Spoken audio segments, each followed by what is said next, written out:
Hello friends, welcome to our channel Gyan Ganga Ayurveda classes में। आज हम लोग बात करने वाले हैं तस्याशीति अध्याय अर्थात चरक संहिता के सूत्र स्थान के 6वें चैप्टर के अंतर्गत हम लोग ऋतुचर्या की बात कर रहे हैं। उसमें भी 5वें नंबर की ऋतु है वर्षा ऋतुचर्या, अर्थात वर्षा ऋतु के बारे में बात करेंगे। तो वर्षा ऋतु को हम लोग देखते हैं सामान्यतः रेनी सीजन से कोरिलेट करते हैं। तो सब बरसात की जो ऋतु होती है उसको हम लोग वर्षा ऋतु बोलते हैं। वर्षा ऋतु के कॉन्सेप्ट को पढ़ने से समझने के लिए हमें कहीं ना कहीं इसके पूर्व की ऋतुओं के बारे में पहले समझना पड़ेगा।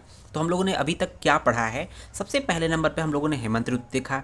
हेमंत ऋतु जो है कि ठंडी की ऋतु होती है, शीत ऋतु होती है, यहाँ पर जठराग्नि प्रबल होती है। तो हम लोग का कॉन्सेप्ट एक ही है कि जठराग्नि को पकड़ के चलना है।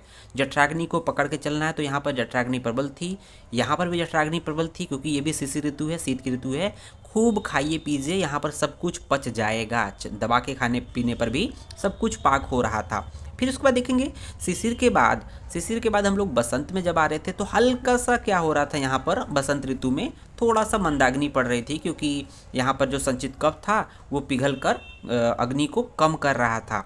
तो उस हिसाब से खाने पीने की बात कही थी। अर्थात हेमंत और शिशिर में दबा खाने को बोला गया था और बसंत ऋतु में बोला गया था थोड़ा सा हिसाब से खाइए।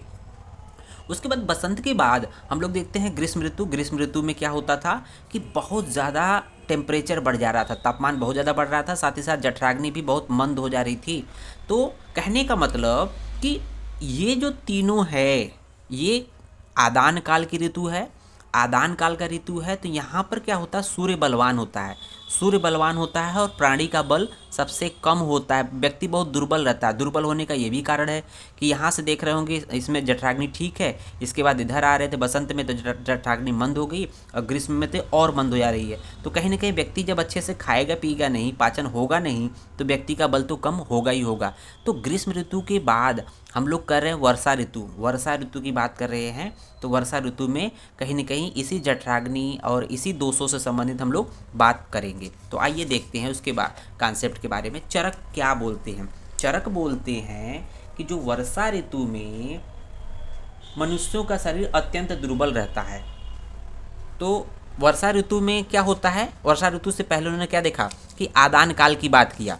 चरक भी वर्षा ऋतु जो है विसर्ग काल की ऋतु है। वर्षा ऋतु किसकी है? विसर्ग काल की ऋतु है। लेकिन वर्षा से पहले ये सब चीज़ें आदान काल की बातें कर रहे हैं चरक। तो कह रहे हैं चरक कि वर्षा ऋतु में मतलब क्या होता है, आदान काल में मनुष्यों का शरीर अत्यंत दुर्बल रहता है। तो उसी को हम लोग समझेंगे कि वर्षा ऋतु से पहले आदान काल आता है। तो आदान काल की ऋतुएं शिशिर बसंत ग्रीष्म थी। तो वहाँ कह रहा है कि आदान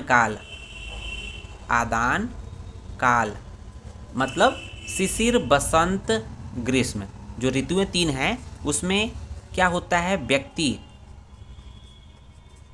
का जो बल होता है क्या है, दुर्बल है। व्यक्ति जो है दुर्बल है, अर्थात बल जो है अल्प रहता है और व्यक्ति दुर्बल है। दुर्बल शरीर में एक तो जठराग्नि दुर्बल रहती है, पहला तो उसका शरीर दुर्बल है, दूसरा चीज़ उसमें जठराग्नि भी दुर्बल है ना। दोनों दुर्बल है, शरीर के साथ साथ जठराग्नि भी दुर्बल होती है।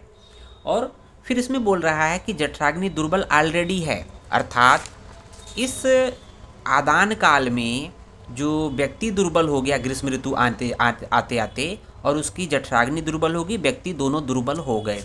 अब क्या होगा, जैसे ही ये इस आदान काल से अर्थात ग्रीष्म ऋतु की आदान काल की अंतिम ऋतु ग्रीष्म ऋतु है, उससे जब एंट्री करेगा विसर्ग काल अर्थात वर्षा ऋतु में एंट्री करेगा, वर्षा काल में एंट्री करेगा, तो वहाँ क्या होगा, वर्षा ऋतु आ जाने पर तो चरक बोलते हैं ये दोनों कंडीशन होने पर व्यक्ति का शरीर दुर्बल है, साथ ही साथ जठराग्नि दुर्बल है। इन दोनों कंडीशन के साथ साथ क्या होता है, जब वर्षा ऋतु आती है, वर्षा ऋतु का आगमन होता है तो क्या होता है, दूषित वातादि दोषों से, इसके होने से क्या हो, वातादि दोष जो वात पित्त कफ ये क्या होते हैं, दूषित रहते हैं।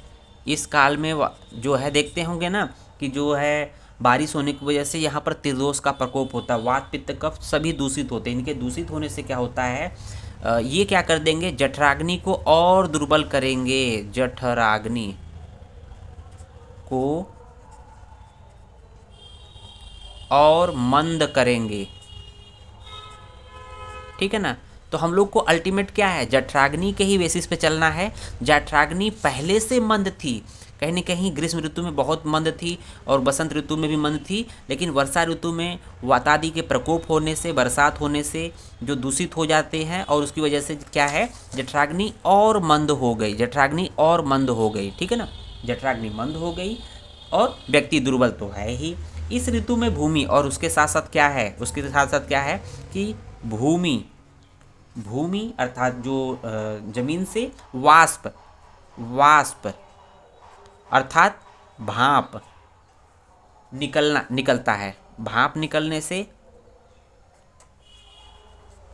तथा आकाश से जल बरसने से, मतलब भूमि से वाष्प निकलता है प्लस आकाश से जल बरसता है, आकाश से जल आता है, बरसता है, तथा जल का अम्ल विपाक होने से, प्लस तीसरा पॉइंट क्या है कि जल जो होता है, जल का अम्ल विपाक, वेरी वेरी इंपॉर्टेंट, अम्ल विपाक।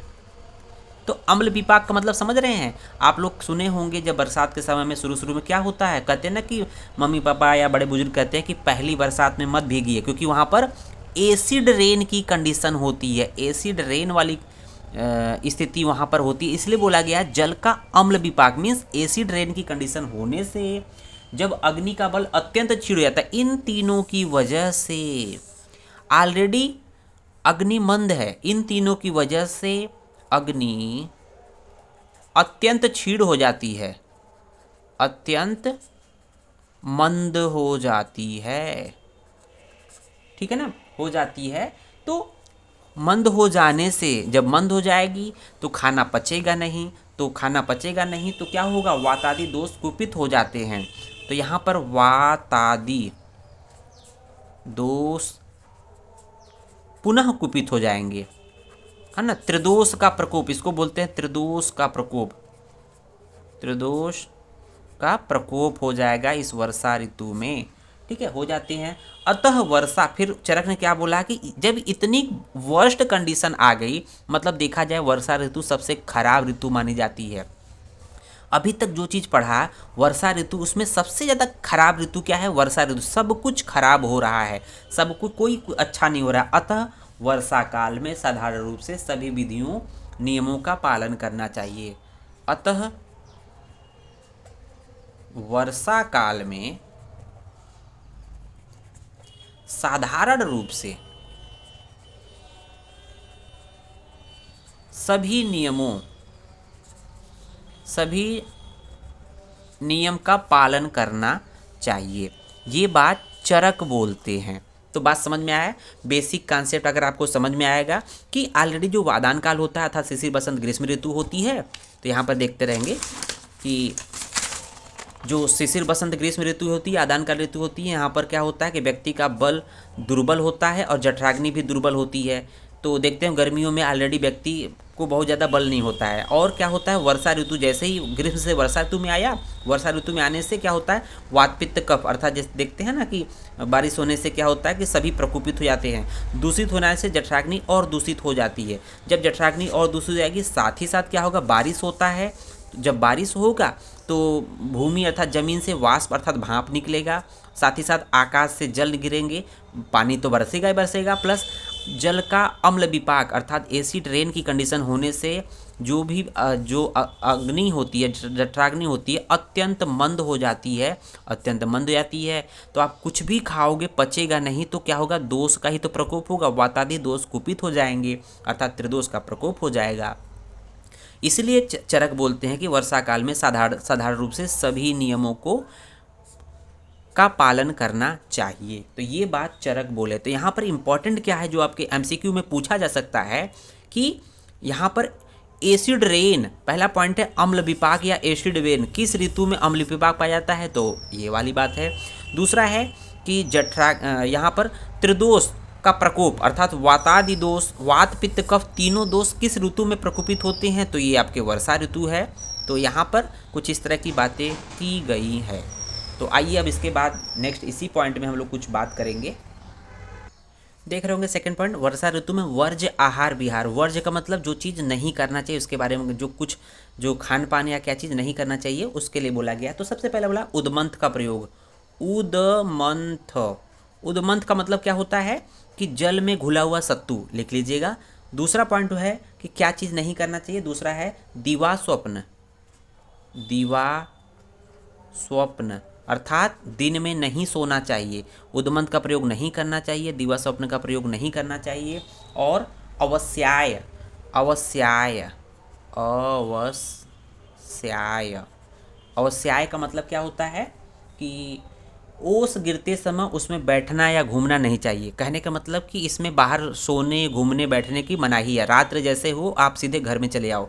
ओस गिरते समय, अवस्याय मतलब ओस गिरते समय, ओस में बैठना घूमना इत्यादि। अवस्याय मतलब ओस गिरना, है ना, तो ड्यू होता है। उसके बाद देखेंगे कि उसमें बोला है नदी का जल, नदी, नदी जल का पान नहीं करना चाहिए, नदी जल का प्रयोग नहीं करना चाहिए क्योंकि गंदगी होती है बहुत ज़्यादा, पूरा पूरा गंदगी नदी में ही जाता बह के वर्षा ऋतु में। उसके बाद देखेंगे व्यायाम, उसको उन्होंने दिया है व्यायाम अर्थात कसरत नहीं करना चाहिए। नेक्स्ट देखेंगे आतप, आतप, आतप मतलब धूप का सेवन नहीं करना चाहिए।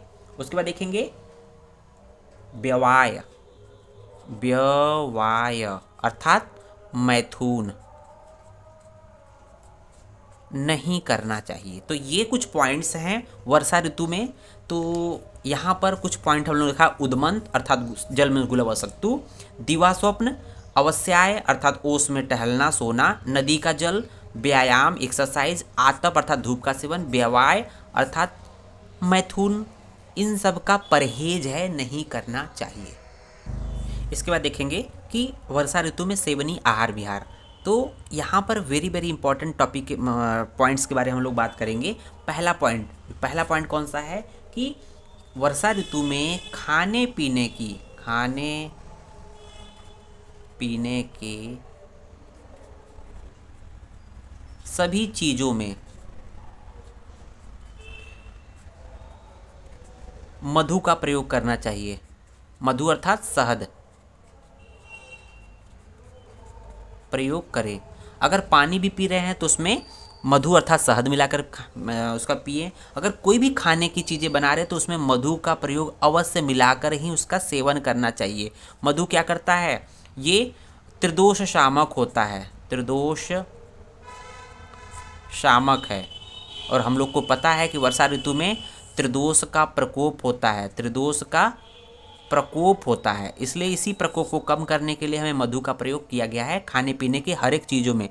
तो यहाँ प्रश्न पूछते हैं कि किस ऋतु में खाने पीने की चीज़ों में मधु का प्रयोग किया जाता है, तो यहाँ पर ऑप्शन होगा वर्षा ऋतु।